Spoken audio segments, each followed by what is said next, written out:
Bonjour, je fais partie du club des ferrovipes Pas-de-Calaisie et donc on est amené à commander des aiguillages par d'anciens modèles de commandes d'aiguillage qui sont composés de bobinages qui consomment beaucoup. Et on a besoin de 2 ampères sous 14 volts, ce qui fait un transfo qui serait très cher et qui est surdimensionné. Donc l'objectif, c'est de pouvoir commander ces bobinages qui nécessitent 2 ampères avec un transfo qui peut en fournir que quelques centaines de millis. Alors pour ça, il y a une technique qui est bien connue, c'est la décharge capacitive. Ce qu'on va faire, c'est qu'on va charger un condensateur et ensuite le décharger. Bon, le principe, pour prendre une analogie très simple, c'est comme si vous aviez besoin de débiter d'un seul coup 100 litres d'eau en une seconde. Bon, c'est sûr que votre robinet ne va pas le faire. Donc vous prenez votre robinet, vous débitez tout doucement de l'eau dans votre citerne, et puis quand elle est pleine, à ce moment-là, eh bien, vous enlevez le gros bouchon et d'un seul coup, vous avez toute l'eau qui s'échappe. Le principe, c'est la même chose. Au lieu que ce soit des gouttes d'eau, ce sont des gouttes d'électricité. Donc ici, on va avoir un premier montage où on va donc fournir du courant avec une résistance pour limiter le débit. Ça correspond au robinet qui remplit tout doucement le condensateur. Là, j'ai mis une résistance de 100 ohms. Eh bien, la charge du condensateur, de remplissage du condensateur va se faire en une seconde. Si j'avais mis 10 kOhms, je mettrais 10 secondes pour le remplir. Voilà. Mais à la fin, le condensateur sera plein.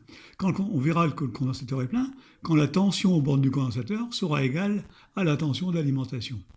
Donc un ampèremètre ici, un milliampèremètre va permettre de vérifier que la consommation est très, très limite, très, très petite. Ça va monter autour de 200 milliampères et ensuite ça va baisser. Quand on est à zéro, c'est que le condensateur est chargé. À ce moment-là, je vais prendre deux fils aux bornes du condensateur et je vais alimenter ici une résistance de 2 ohms. Et d'un seul coup, le réservoir va se vider d'électricité. On va atteindre une intensité qui va tourner autour de 3 ampères et puis qui sera visualisée par cet ampèremètre. Et quand le condensateur sera vide, la tension sera nulle. Donc première manip, je vais donc remplir le condensateur, je branche une alimentation et vous allez voir le milliampèremètre. Voilà, il a monté à 100 ampères et aussi le voltmètre indique bien 16 volts. J'enlève, je débranche et le condensateur est chargé. Il va rester chargé comme ça, non pas éternellement parce qu'il y a des courants de fuite. Au bout de quelques minutes, quelques dizaines de minutes, il va retomber à zéro. Mais là, voyez-vous, il est encore à 16 volts. À ce moment-là, je me permets donc de prendre les 2 fils qui sont reliés au condensateur et via, ici, c'est 5 fois 0,5 ohms pour avoir une résistance de 2 ohms, je vais connecter, vous allez voir son ampèremètre ici, il y a l'intensité qui va monter pratiquement 2 ampères. Bon là c'est un vieux système d'ampèremètre, donc il n'est pas assez rapide, mais ça va monter facilement à 2 ampères.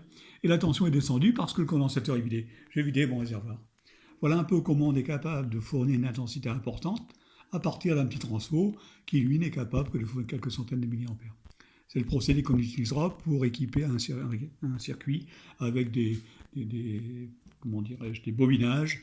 Alors un bobinage, comment ça marche? C'est qu'on a un fil de cuivre qui est enroulé, qui, en fonction du nombre de spires et de l'intensité qu'on va fournir, ce bobinage va se magnétiser et si on met une puce métallique dans l'axe, la tige va être attirée au centre du bobinage, ce qui permettra de déplacer un aiguillage.